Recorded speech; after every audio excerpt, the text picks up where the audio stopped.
Good afternoon, everybody, and welcome back to another installment of Scott's Selections here for Sunday, January 19th. Before we get into today's play of the day, quick recap of what happened yesterday. We ended up picking up a nice winner with the Toronto Raptors minus 5.5, which was available on Fox Bet at minus 105. Game was close for the first half. Minnesota actually led going into the break, and then Minnesota ended up running out of gas. Toronto's offense, I mentioned how good their offense has been over the last couple of games, and they continued to play really well. Their offense was absolutely cooking once again for all four quarters, and we ended up picking up a nice win as the Raptors won by double digits. So other than that, though, for today's card, really not much going on. A lot of people want to talk about the NFL games. Of course, that makes sense. And other than that, the NBA, pretty non-existent. There's only 2 games on the card. And you have some college basketball on, but you have no ranked teams playing, so the card itself isn't really that entertaining. But for the plan for the video today, we're going to be giving out the play of the day, and then we're going to be talking about the leans for the NFL games, then the 2 NBA games. That'll pretty much do it for the video. But for today's play of the day, while people are talking about the playoff games in the NFL and the NBA, there is actually another thing that's going to be happening today, which is the start of the Australian Open, as the first Grand Slam in tennis will be underway. And there's one match in particular that I think possesses a lot of value, and for that reason we're going to be giving out as play of the day.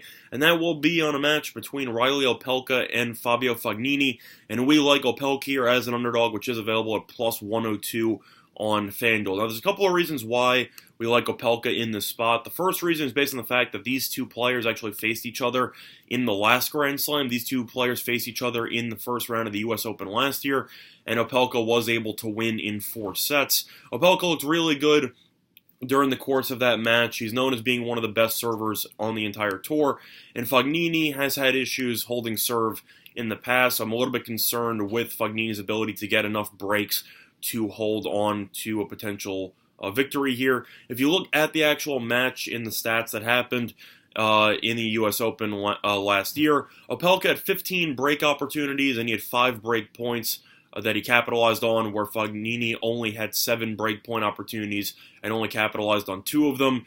Bit concerning, plus Fognini only won 50% of his second serve points. I'm a bit concerned with Fognini's ability to serve well enough to actually keep up with Opelka. Opelka should get broken, I'd say, maybe 2 to 4 times in the entire match. I think Fognini should get broken probably closer to 5 or 6.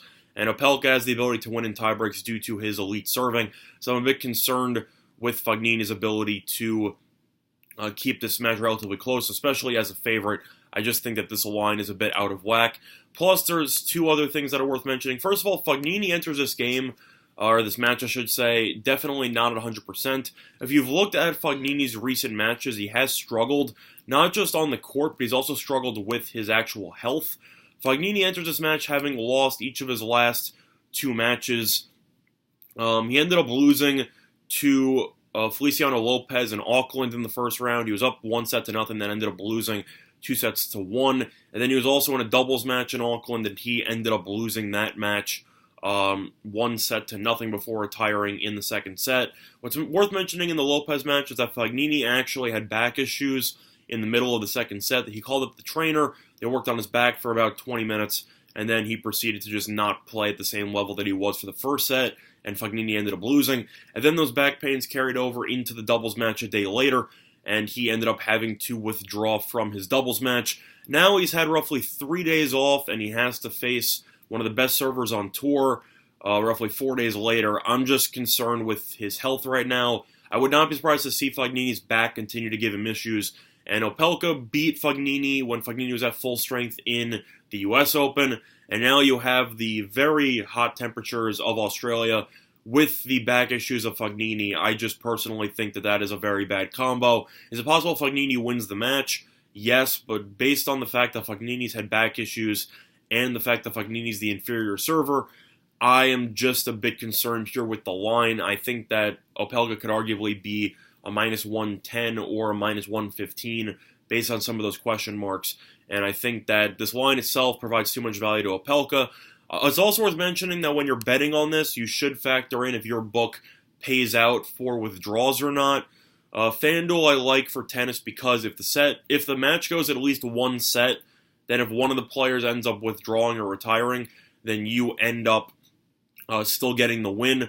So I think Fognini is actually in potential danger of retiring from this match potentially after 2 or 3 sets with the hot temperatures and the back issues. But even if he doesn't, I still think Opelka will definitely bring this to at least 4 or 5 sets. So I think there is value on Opelka on the spot. So the play of the day for Sunday, January 19th will be Reilly Opelka on the money line, which is available at plus 102, and that line is available on FanDuel. That match should be taking place at roughly 9 p.m.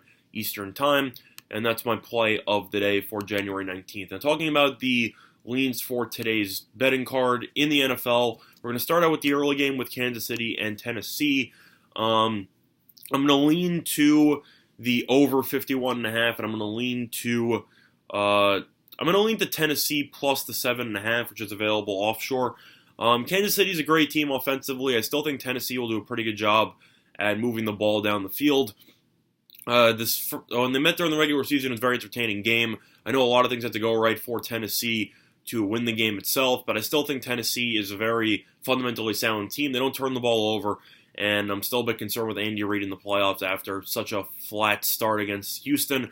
I think Kansas City will win because I think the home field advantage will be definitely present in Arrowhead. But at the end of the day, I just think that Tennessee will keep this game close. I think they'll cover through a backdoor touchdown, and I think this game will go over.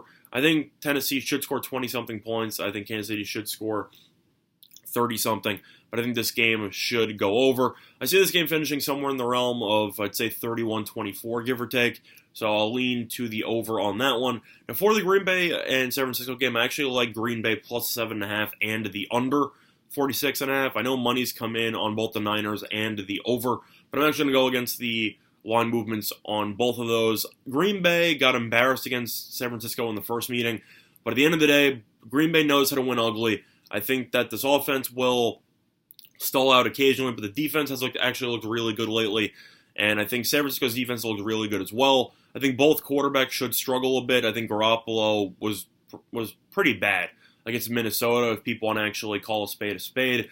I just think that Garoppolo will continue struggling against a solid defense. Meanwhile, I think Rodgers will make enough plays for this Packers team to come within the number. I think the 49ers will win, but I think this game should finish somewhere in the realm of 24-20. So for me, I'm going to lean to Green Bay plus the points and the under.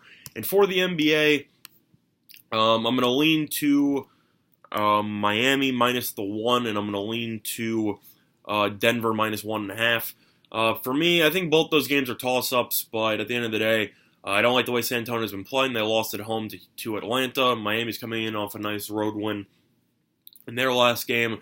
And at the same point, Denver, they've had some injury issues, but this team tends to play really well at home, and I think Denver should be able to get the job done. So lean to Miami and lean to Denver. But the play today, once again, will be on a tennis matchup, and we will be taking Reilly Opelka plus 102 on the money line, which is available on FanDuel, and that will be the play of the day. That's going to be the installment of Scott Selections here for Sunday, January 19th. Good luck to all of you and your respective bets today. Bye, everyone.